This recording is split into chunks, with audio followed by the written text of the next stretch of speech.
Hydro கார்பனை பற்றி நம்ம முதலமைச்சர் என்ன சொல்லியிருக்காருன்னா, விவசாயிகளுக்கு பாதிக்காத வகையில் நாங்கள் இதுக்கான நடவடிக்கைகள் எடுப்போம் அப்படின்னு சொல்லியிருக்காரு. பிரஸ் மீட்டுக்காக ஹைட்ரோ கார்பன்றது என்னன்னே தெரியாமல் முதலமைச்சர் சொல்லியிருக்காருங்கிறதா எனக்கு தோணுது.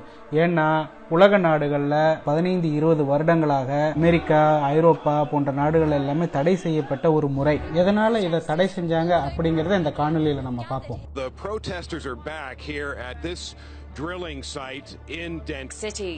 Some 2,000 demonstrators gathered outside government buildings in Bucharest in solidarity with residents of rural Pungesti, which is located in an area where shale gas drilling is due to begin.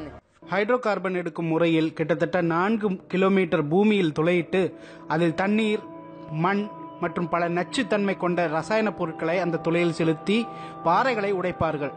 அப்படி செய்வதன் மூலம் பாறையில் இடையில் உள்ள ஹைட்ரோ கார்பன் மற்றும் methane வெளியெடுப்பார்கள். இதுதான் உலக நாடுகளில் பல வருடங்களாக செய்து ஒரு சில வருடங்களுக்கு முன் அனைத்து நாடுகளிலும் தடை செய்யப்பட்டது. முதல்ல இதை அமுல்படுத்துறதுக்கு ஒரு கிணறுக்கு 1,90,00,000 தண்ணீர் தேவைப்படுது. அது மட்டும் இல்ல, இந்த தண்ணீர் விஷ ரசாயனோட கலக்கும் போது பல கோடி விஷ நீர் இதனால் வெளியேற்றப்படும்.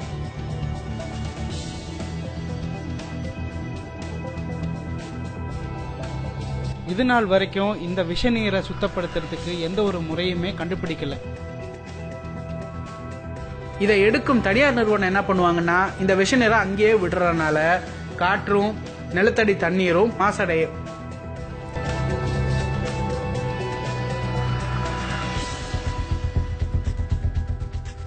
இதை சுவாசிக்கும் போதும் நம்ம பருகும் போதும் பல நோய்களுக்கு ஆளாகப்படுவோம். including liver damage, nervous system damage, spontaneous miscarriages, cancer, and even death.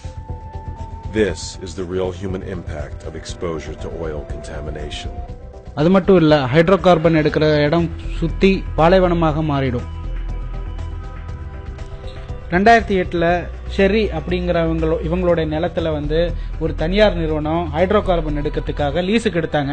நம்ம ஊர்ல சொன்ன மாதிரி நாங்க மண்ணெண்ணெய் எடுக்க போறோம் அப்படின்னு சொல்லிதான் இவங்கள்ட்ட லீஸுக்கு எடுத்தாங்க. So we signed that lease. Like I said, we were given $100 an acre. I mean, that was $19,000. Caught up on some bills, paid off some loans.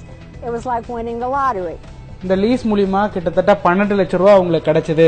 அது ஏதோ ஒரு லாட்டரி அடிச்ச மாதிரி இருந்தது. அதனால நாங்களும் ஒத்துக்கிட்டோம் அப்படின்னு சொல்றாங்க. அந்த ஹைட்ரோ கார்பன் எடுத்ததுக்கு அப்புறம் என்ன நடந்தது, அவங்க வீட்டுல இப்ப என்ன பிரச்சனை அப்படிங்கறதையும் பார்ப்போம்.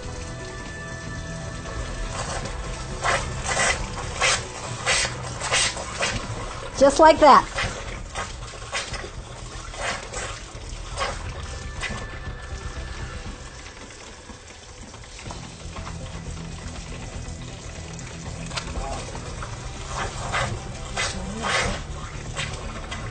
ஹைட்ரோ கார்பன் எடுக்கிறதுக்காக செலுத்திய ரசாயனம் அவங்க நிலத்தடி தண்ணீரோடு கலந்ததுதான் இதற்கு காரணம்.